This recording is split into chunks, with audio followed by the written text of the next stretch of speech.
Are you ready to transform your body but you just don't know where to start with weightlifting? Today I'm going to help guide you through the essential steps to get on your weightlifting journey, even if you've never lifted a weight before.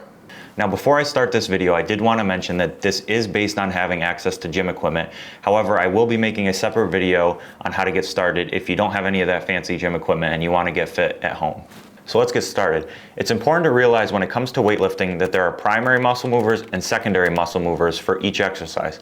For example, on a bench press, the chest is the primary muscle mover, and then the triceps and the shoulders are secondary muscle movers.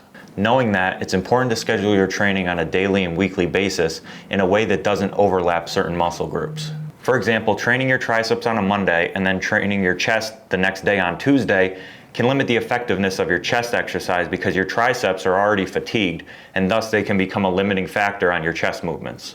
The same thing goes for all muscle groups, so it's very important to know which muscles are being worked and which ones are the primary and the secondary muscle movers in each movement. With that being said, as a new lifter, I would start out with a push-pull legs rest workout split, or PPL.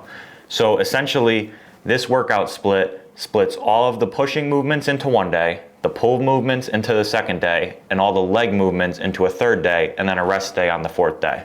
Most of the primary and secondary muscle movers in a particular exercise will fall into the same group, and so thus training them together can reduce training overlap. For example, the primary muscle mover in a pull-up is your back. However, the biceps are a secondary muscle mover in a pull-up. So if your biceps are fatigued, they can reduce the effectiveness of your pull-up exercise.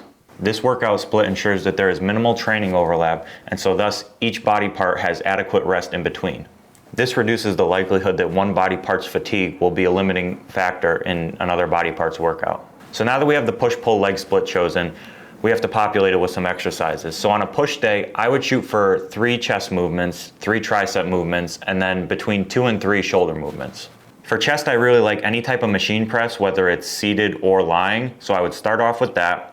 Then I would go to an incline dumbbell bench press to target the upper chest, and then I would finish the chest off with a fly variation, whether it be cable, dumbbell, or pec deck. Moving on to the triceps, I would do a close grip bench press to start out. Then after that, I would do either a skull crusher or an overhead tricep extension variation. And then to finish it off, I would do a tricep press down with either a V-bar or a rope.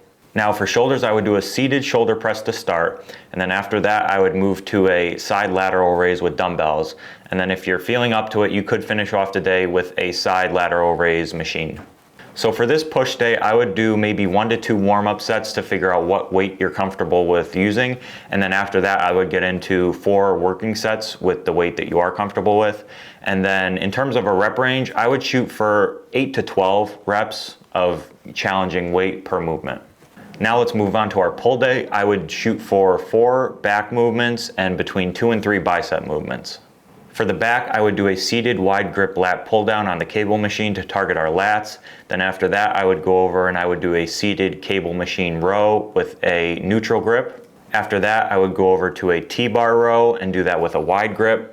And then to finish off the day, I would do a rear delt fly variation, either on a reverse pec deck, or you could also set a bench up on an incline and then do them with dumbbells.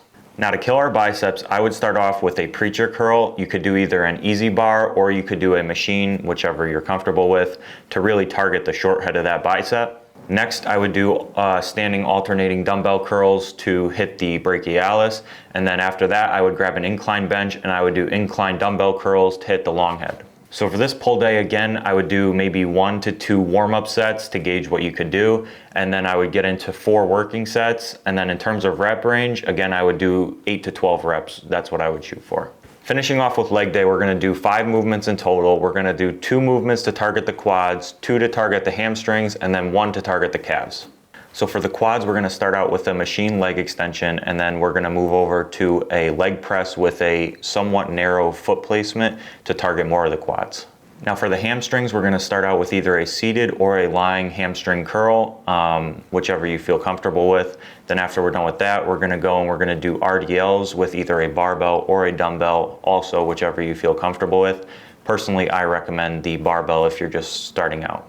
To finish off with calves, we're just going to do any sort of machine calf raise.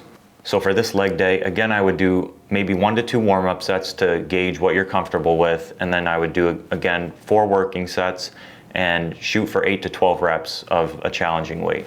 Now that you have an idea of your workout split, there are a few other key things that I want to mention to help you get started. The first is to ensure you're eating plenty of protein, and then the second is to ensure that you are getting plenty of rest so that your muscles can recover optimally. I just also wanted to say that this is a very beginner workout plan. I didn't include any compound movements or anything like drop sets, supersets, or pre-exhaustion movements because that's more complicated. And once you feel more comfortable and once you get into the gym, you can then start to implement those down the road. If you have any questions, please feel free to leave them down below in the comments and I would be happy to answer any of them. I hope this video may have been helpful for those of you who are just starting out in the gym, and I hope it might have given you a little bit of direction in planning your workout programs. When I started out, I had no idea what I was doing, and so I wasted a lot of time on trying different things that did and didn't work. So I hope I could save you some time of that trial and error so that you could just hop right in and start seeing the results faster. With that being said, guys, I hope you did enjoy this video, and I will see you in the next one.